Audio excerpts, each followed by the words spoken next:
Good morning and welcome to the January monthly DAC webcast. I'm Jennifer Stafford, the Director in the Division of Assessment and Accountability Support, and we have several people with us today. I'd like to welcome Jenny Larkins, consultant in our division, as well as Pam Powers, Systems Consultant IT, and Helen Jones, our Program Manager, all from our division are with us. We're here to welcome you to the Roaring 20s. Welcome to a new year.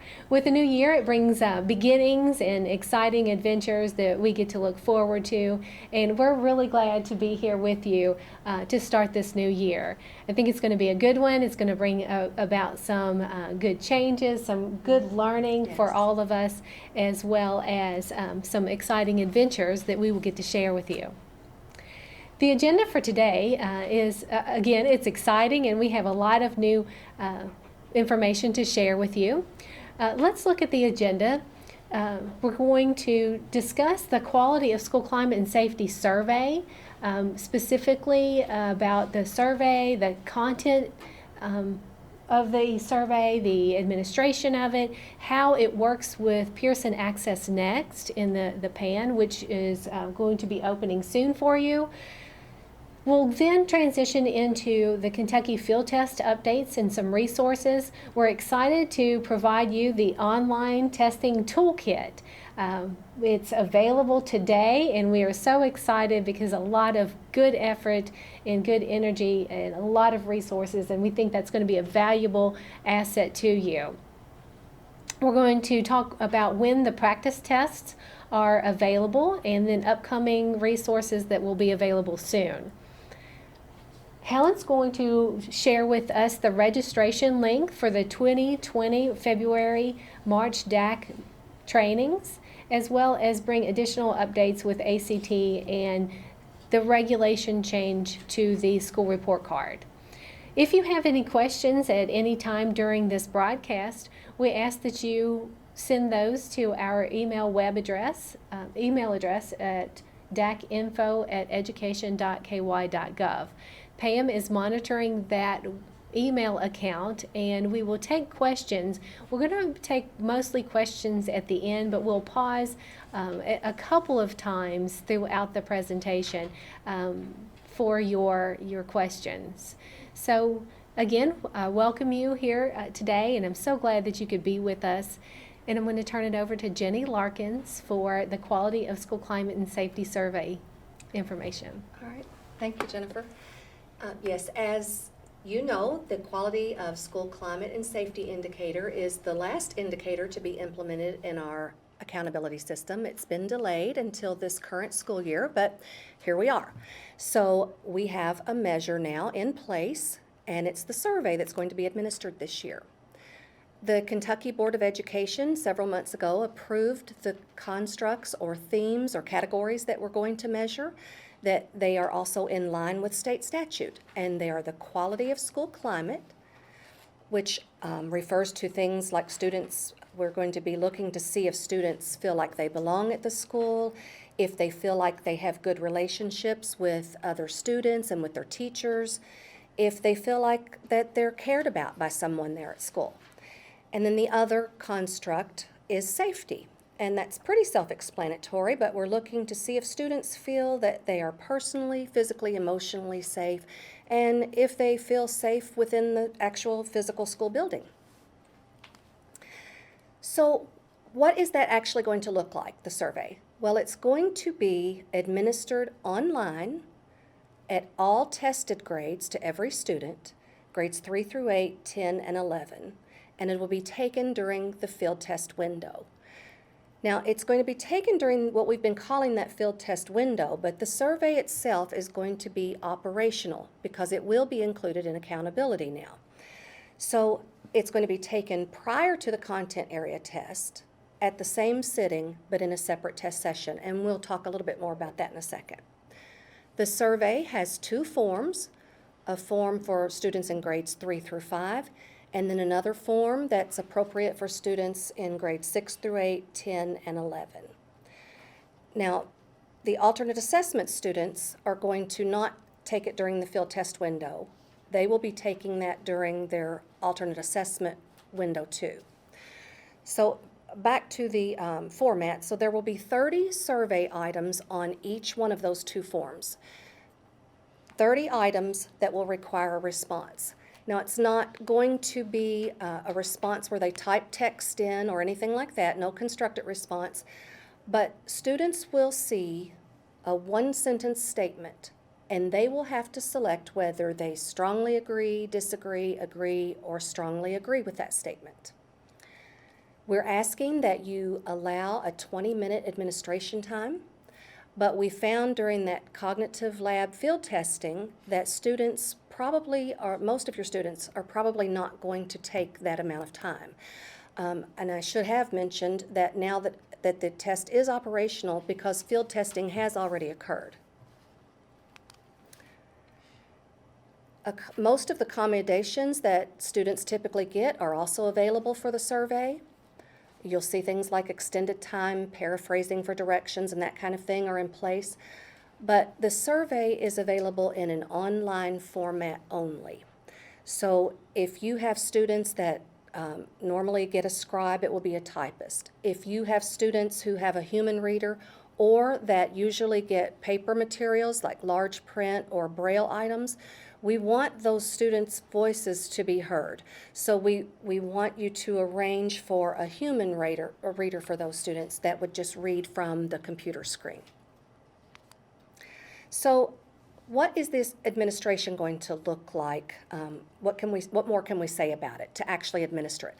Well, you can see from the graphic on the slide that during that window of February 24th through March 6th, all students are going to take the operational school climate and safety survey that's included in accountability and the content area field test that's going to be randomly assigned by Pearson that's not included in accountability. So they're going to take both of those in the same sitting. If they are testing in that online format, there will be 2 separate test sessions created for them. So they'll have the operational survey followed by their content area test. You don't have to worry about them working ahead to the content area field test because they're going to have 2 separate test tickets there. So, I'm sorry, so on that slide on the bottom there, you have separate test sessions must be created in PA Next for the content area test and the quality of school climate survey. So yes, you'll have 2 separate test sessions if you're testing with the online format. Both will have to have their own test session. So we want to go into a little bit more about test sessions, and we're going to talk a little bit about the difference between test session, the way we're using that term, and test administration. As we're talking about test sessions, we'd like you to think about that in an online environment. So when we're saying test sessions, we're talking about the online environment of PA Next. When we're talking about a test administration, we'll be referring to the physical environment, what's happening there in a testing room in your school building. So far, everything we've talked about has been pretty much specific to the survey. Now we're going to kind of merge into the field testing lane where the 2 kind of connect with each other. So again, when we're talking about test sessions, we're talking about something in Pearson Access Next, where we virtually group students into a session that's organized by grade level and by the type of test that students are taking. Remember that Pearson is going to randomly assign students a certain content area test to take. But then the BAC will have to create a test session to put the student into. So again, remember there are 2 sessions. They'll be put into a survey test session and a content area session. Now, for those content area sessions, the BAC can decide that they want to put students into one test session, maybe all of their 6th grade mathematics students into one test session, or it might be better for them to organize those 6th grade mathematics sessions into one for each homeroom. Then they would maybe create a 7th grade math session for each homeroom and so on. So, but regardless of how they organize those sessions, every student has to be included in a survey test session with its own test ticket and a content area test session. Now, there's some limits in PA Next with the test sessions. For example, in PA Next, in that online environment, you cannot put 6th and 7th grade students together in the same test session. You can't put students who are taking a mathematics test in the same test session in PA Next as students who are taking the reading assessment. So test sessions are different than test administrations. When we're talking about the test administration, we're talking about that physical environment where students are present in a room, sitting there with a test, in front of a computer with a test proctor. And we understand that you know what a test administration means, but we're pointing out the difference because it has been confusing for some, and also because we really want to emphasize this message, and that is that the test schedule that you create for your test administrations, the physical test administrations in your building, and where you assign students to which rooms, could look different from the test sessions that you create in Pearson Access Next. So again, as we talked about a moment ago, in Pearson Access Next, in that online environment, you cannot combine 6th grade students with 7th grade students. You cannot combine students who are taking mathematics into a session with students who are taking reading and writing. So what we are trying to say here is that we are allowing flexibility for you to schedule your administrations in just that way. So we'll look at some examples. So you see here several different options that we've put together for you that might be something that you want to use. So for example, you could schedule your test administrations by content area. Maybe in your middle school, you would like to have all of your mathematics teachers administer those mathematics tests. So you schedule it that way, and you have a test session for mathematics, and you might have 6th grade students and 7th grade students in the same room there in that physical environment taking mathematics. Again, you couldn't do that in PA Next and schedule it, create a test session that way, but you can schedule the test administration that way. Or maybe you'd like to create sessions based on the test length. Maybe you want to put 60-minute sessions in your computer lab several times in one day. And you want to fill that lab up, just go down the list and put students in there alphabetically, regardless of what content area test they've been assigned. So in that particular physical test room, you might have some students taking a reading assessment, some taking a math assessment, and some taking editing and mechanics. The caveat in that category, or that kind of option, is that we are saying that you should not schedule 60-minute test in the same room as 90-minute test. So you wouldn't want to do that. But you could put your 60-minute sessions together by content area or by test length. Or maybe, as in the third option there, you might want to schedule by homeroom. And if you have teachers that have, say, 6th grade, where you would just have 60-minute exams, you might have Miss Jackson giving all of her students their assessment at the same time, regardless of what content area they're in.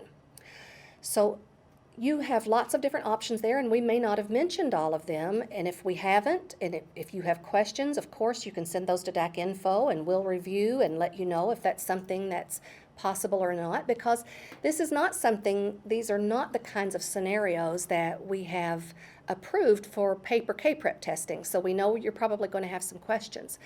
But there are a couple of other things to point out with this kind of scheduling if you choose to use it. One is just remember that all students have to take the survey just prior to their content area assessment, and that it's 20 minutes, allow that time for it. And then also, if you are going to schedule in this way, that there are some things to consider. If you have students, for example, taking mathematics in 6th, 7th, and 8th grade, three different grade levels in that room, you're going to have to remember that you're going to have 3 stacks of test tickets, and you're going to have 3 different seal codes to write on the board. So you may consider having extra monitors if you're setting up your test administrations in that way. right, now let's talk just for a minute about what's going to be happening in Pearson Access next for field testing. You did receive the email this week that for operational testing, January 15th is the date that Pearson Access Next will be available for that. Well, at the same time, it's also going to be open for field test administrative task. So if you don't have access yet, you'll want to work on getting that before the 15th. Make sure, find your user ID and password and so on. And some of you may have already gone in there and seen some field testing, student information already happening in there. And we'd like to say that if you have done that, if you've already gone in there and seen that, that you will want to disregard what you've seen in there for the time being. If you've printed things out, you'll want to throw those away, because right now Pearson's just working in there, doing some test runs, getting some things together, and nothing that you see in there right now is finalized. It won't be considered official until January 15th. So on January 15th, when you go in and open up that field test category, you'll have a chance then to look at all your students, make sure that they're all there, that they've all been assigned a content area. You'll be able to go into the report section and look at actually what content area has been assigned. Now, we didn't mention yet that on the 14th, Pearson is going to be providing some additional training for you, and they're planning to show you how to do those kinds of things.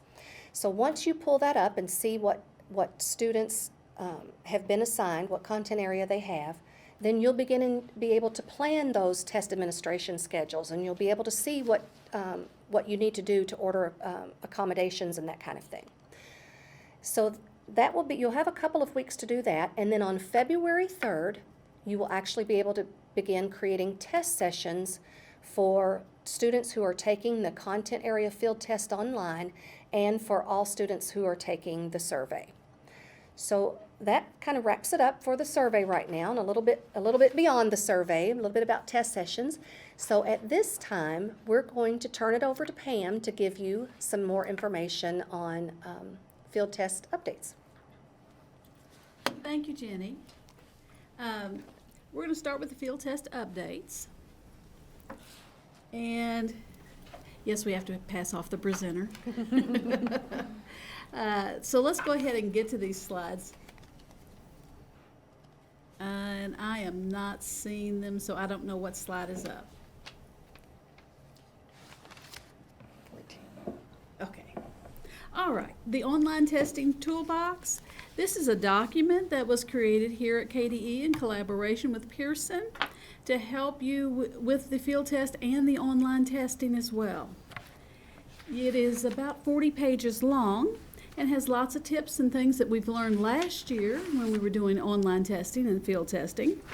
And we've looped in links to practice tests, tutorials, resources, proctor caching, and things like that.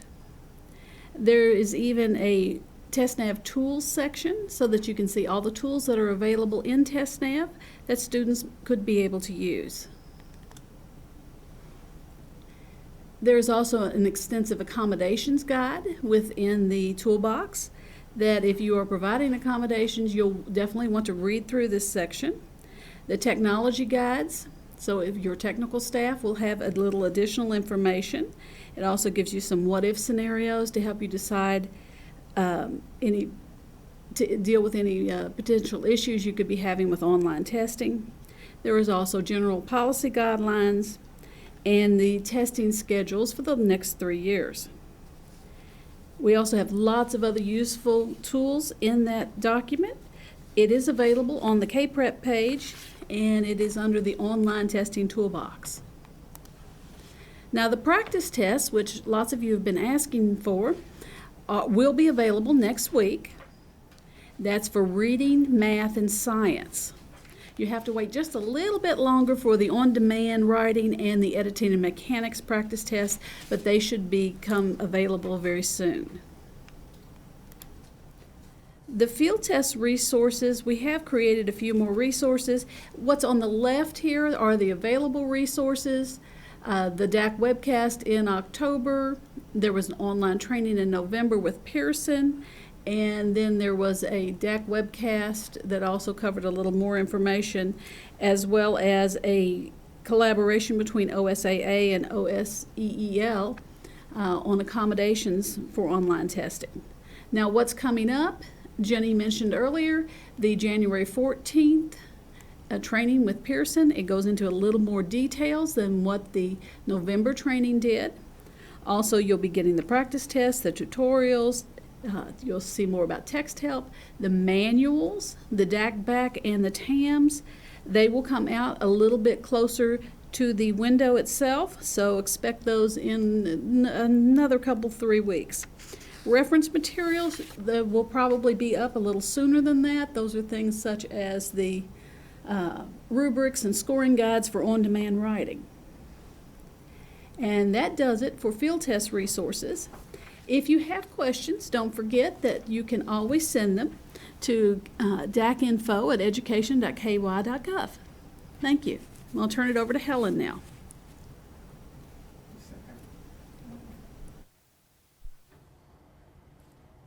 Well, good morning and Happy New Year to everyone. I hope you guys had a great time and had an opportunity to spend time with family and friends. I just want to mention one additional piece of information regarding the coming soon, the resources. In regards to the TAMs, what's going to happen with that, you will also have information regarding the survey that will be included in the TAMs. So look for that as well.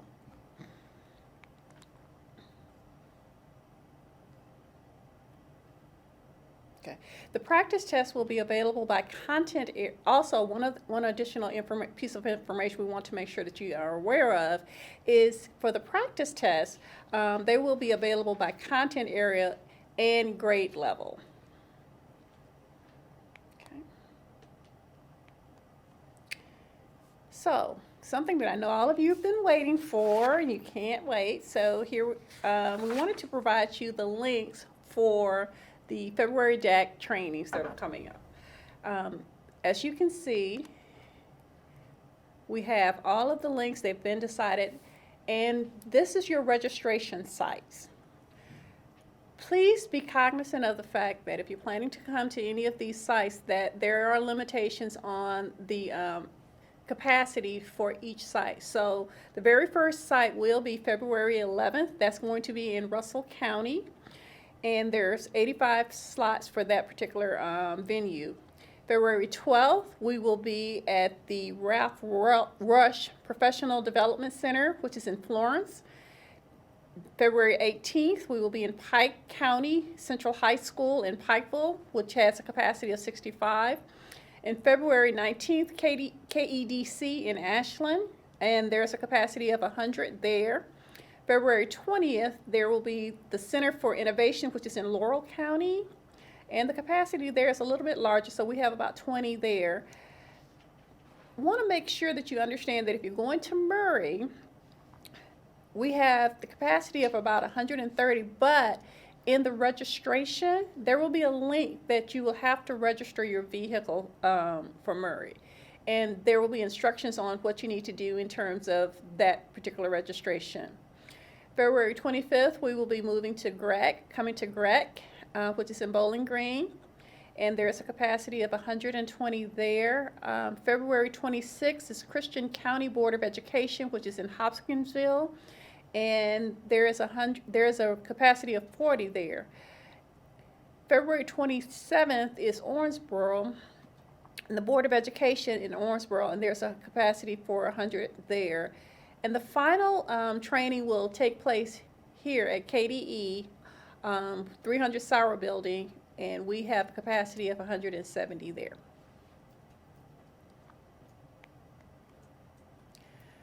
There are a few additional updates that we want to make you aware of. The very first one is the ACT update, which is coming, and the school report card. There are some changes that are coming as a result of our school report card, so we want to talk a little bit about those.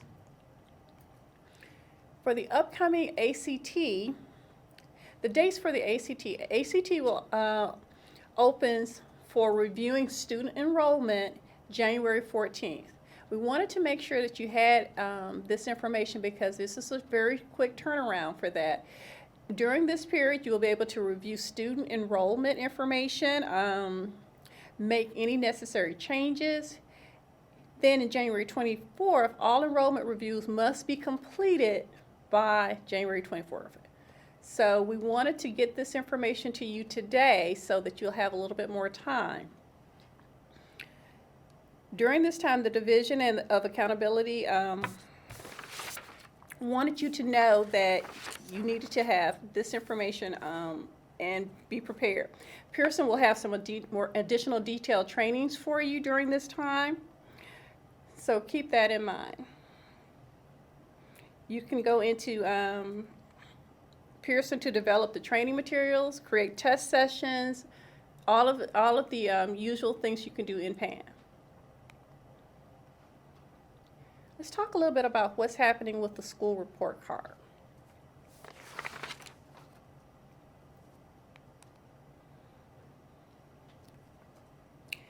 In October of 2019, KBE was heard the very first read for the school report card. So in December 2019, KBE's second read for this amendment took place. And based on the feedback for this amendment, then from KBE and also from LSAC, there were some changes made. Currently, in January, we're in the public comment period. So if you want to make additional comment, please take an opportunity to review this regs and send your comments to Todd Allen, who is the interim general counsel for the Kentucky Board of Education, and the address is listed here at 300 Sauer, Frankfort, Kentucky. And if you want to email him, you can actually email him at our reg comments@education.ky.gov. So the next step after the public comment period will take place in February, and this will be a public hearing. And this will take place in the state boardroom here at KDE. So if you would like to be a part of that, these are the times for this. Then the next step will take place in April, where there will be a statement of consideration that will go to the Kentucky Board of Education. Following that, then it will go back to, in the spring of 2020, there will be a legislative committee that will actually review the regulations.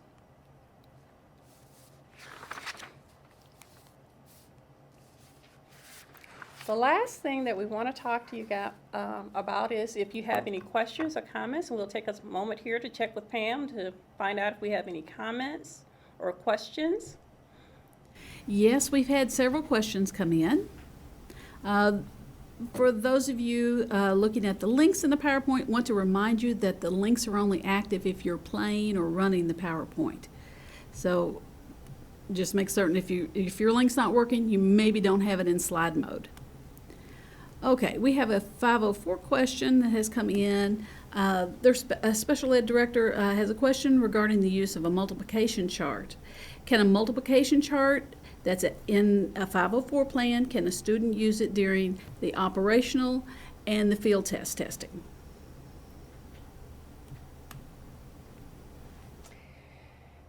So we would have to send that to our accommodation specialist. So let's send that to either Kevin O'Hare or Jason for comments.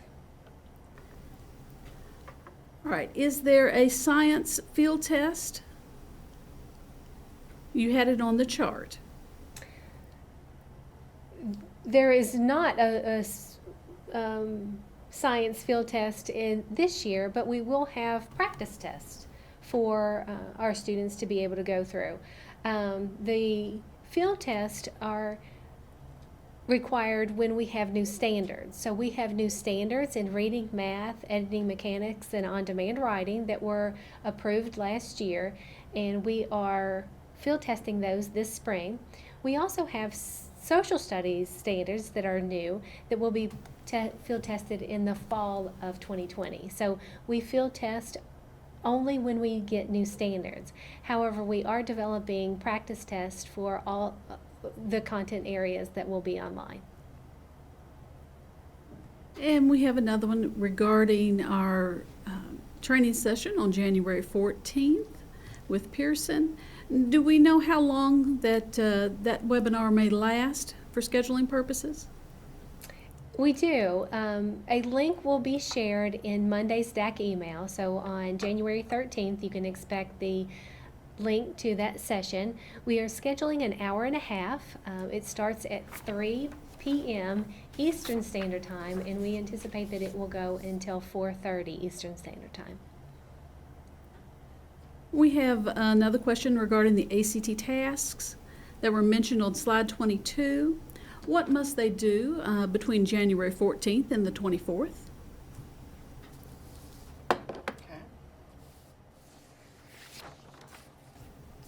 So they must review the student enrollment information and make any changes that are needed. So this is the way that you verify the number of students that are within your high school, and if those are different, then you would let them know through the system. So you want to be able to review the student enrollment as well as make any changes to that. So if, for instance, if you had a large influx of students in your district, you would want to make sure that student enrollment is appropriate. Or same if you had a large exit of students in the 11th grade. You'll want to review those that information.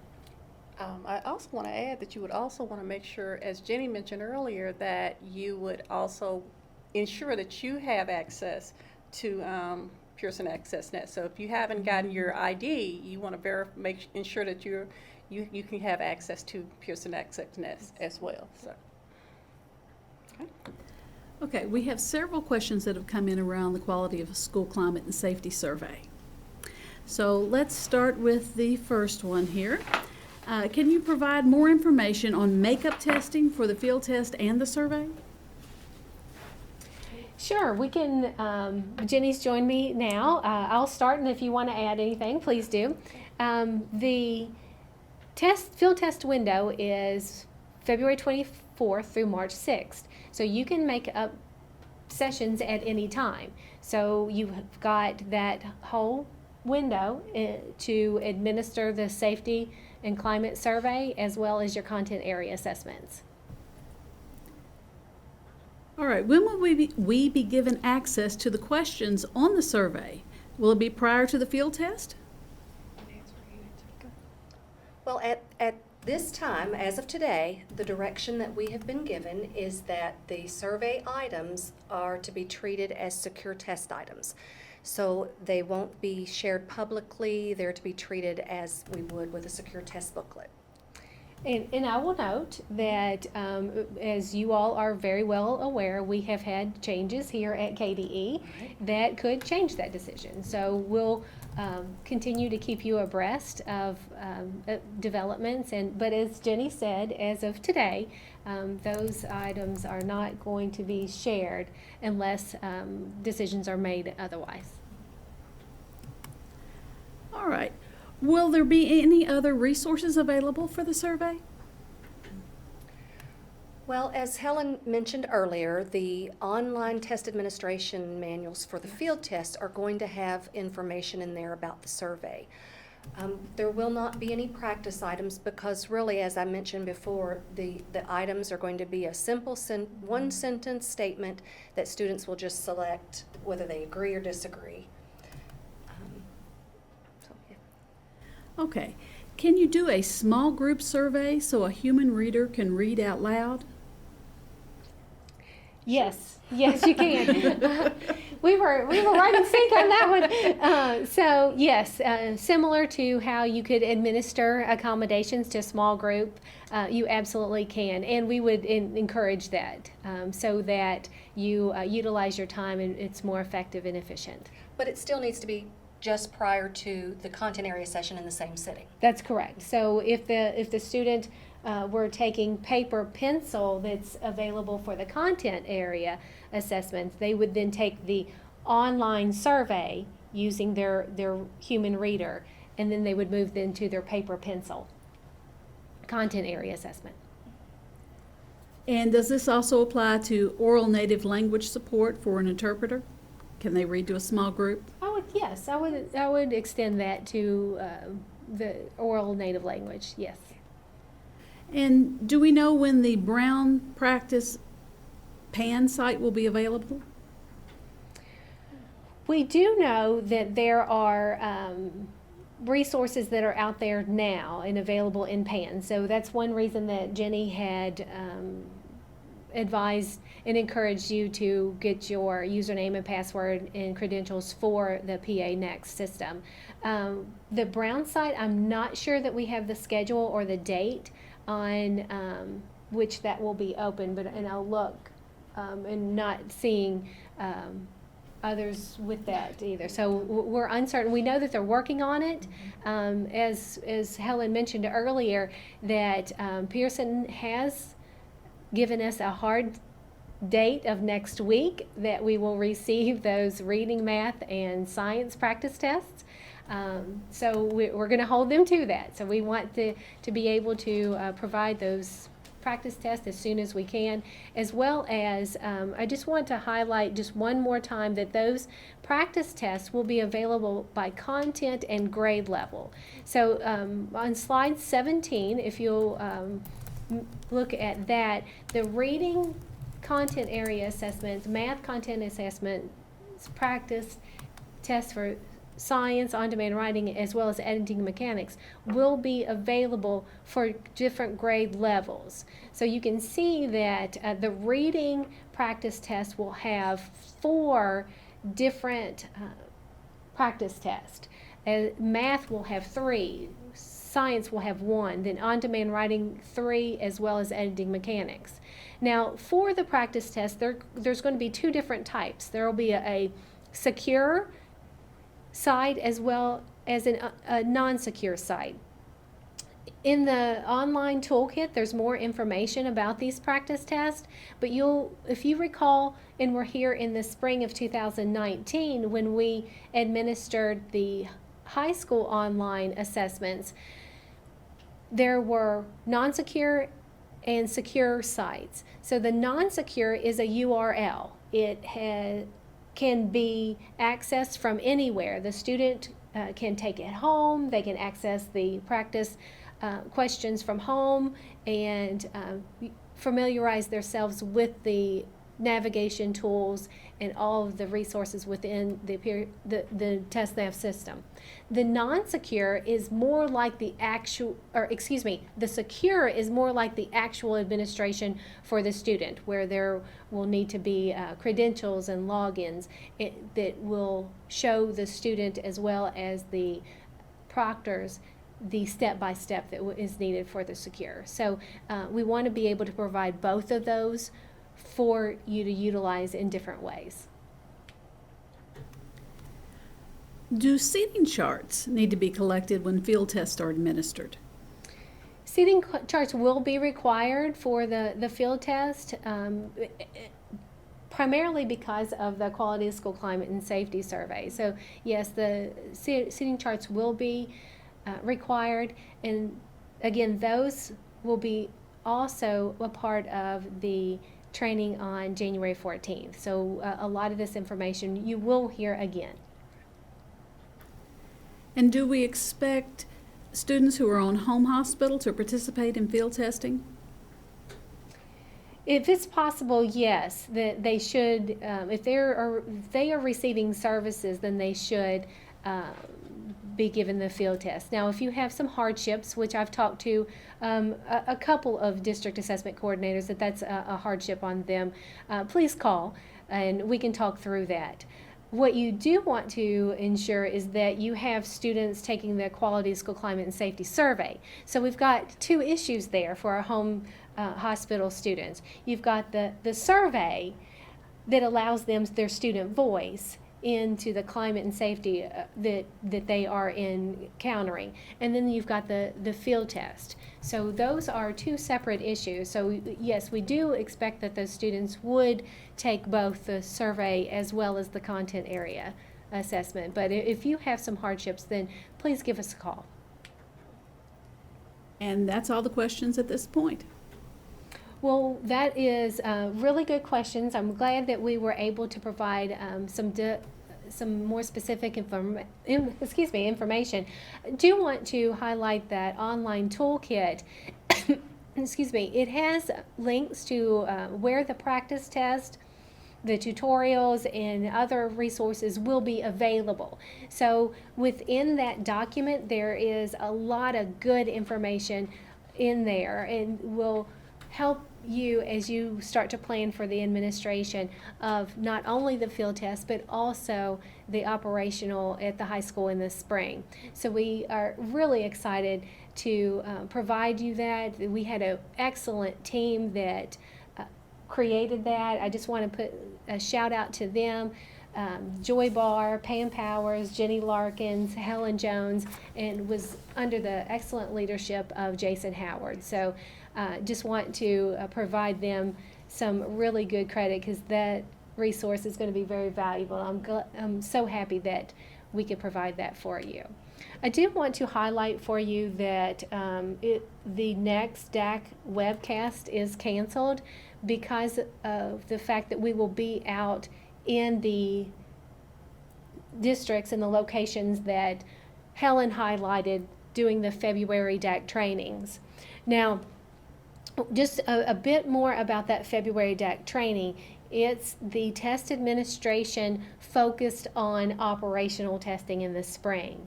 So we really do encourage you to watch the trainings and the PowerPoints and utilize those for the field test.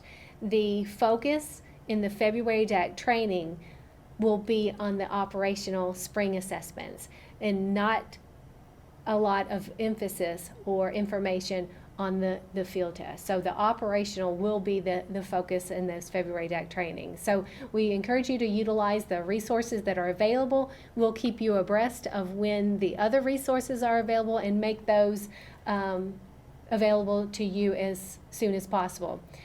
Pam may have indicated that we have additional questions before we leave, so I'll turn it back to Pam. Okay, we have some confusion around the Laurel County training date. Okay. The DAC email in December had it as 2/19, but on our slide we have it as 2/20, and the registration link says 2/20. Is that so? Is the 2/20 date for Laurel County correct? Well, it looks like that we're in KEDC on the 19th, and February 20th we're at Laurel County. So I'm going to suspect, without having to check this, that the 20th date is correct. So we'll ensure that the 20th is correct, and if not, we'll let you know. You have another question? We have another one, back to the survey. Will any student lists be an SDRR? That's a really good question, and I'm glad that you brought that up. Student lists for the Quality of School Climate and Safety Survey will not be an SDRR. We will provide guidance and direction on the Quality of School Climate and Safety Survey, because it being an accountability, we will link that to the 100-day accountability rules, and we'll work through that through our February DAC trainings, that we will provide guidance and direction in SDRR at that location at those February DAC trainings. So no rosters or list in SDRR specifically for Quality and Climate Safety Survey. We will provide information for you in the February DAC trainings on the accountability of that for the spring rosters. And that's all the questions we have. Those questions prompted me for one more thing. We do want to, as we've done a couple of times, we have encouraged you to get your access to Pearson Access Next. Things are happening next week in PA Next. We did make a correction. Previously, PA Next was going to be open for operational assessments and activities yesterday, the 8th, and we made the decision to push that out a week, so into the 15th. So the reason that decision was made was so that the transfers that happen over the holiday break could happen, that the people in the staff at the schools could make those adjustments, enroll those students into Infinite Campus, and once that happens, then we're going to pull the file and send to Pearson. So just want to make you aware that change of date from the 8th to the 15th was really to ensure that we could provide Pearson the most up-to-date student information as possible, and that will save you time and effort. Which led us to the 15th for the task for the field test as well, and then the 14th for the ACT activities. So a lot of activities and tasks are happening next week for PA Next, so please get your credentials and be prepared for those activities next week. I'm going to look to Pam one more time to see if there's any last minute questions before we go. We are doing pretty good on questions. We just have a couple questions coming in about Murray State. They just want a direct link. They're having some problems opening from the PowerPoint. So we will send you a link. Okay. All right. And so with that, once you register for the Murray State, once we get the link to you, then you will receive an auto-generated email, as everybody will. Once you register, you'll get an automatic email specifically for the one to Murray State. In the auto-generated email, there will be a link to the registration for your vehicle. So the link that you will have here, you will register for our February DAC training. Once you register for the February DAC training, you'll get an email that will then have the link to the registration for your vehicle. So look for that additional step only at the Murray State University location. So please take the time to register for our February DAC trainings. As Helen mentioned, those space is limited. There are limited spaces. So just don't assume that there'll just be plenty of space available and that you'll be able to get in. We've had to hold some people who had not registered before and possibly not allow them in if we get to capacity, because we are held to the capacity limitations at these different locations. So especially at the KDE site. So the capacity at KDE is our training sites. We get all of the rooms that we can, but is limited to 170 participants. So please make sure that you do register, because we do hold to those capacity limitations. With that, we look forward to seeing you in February and in March and seeing you face to face. We always like the interaction with you, and we look forward to seeing you then. Take care, and we'll see you soon.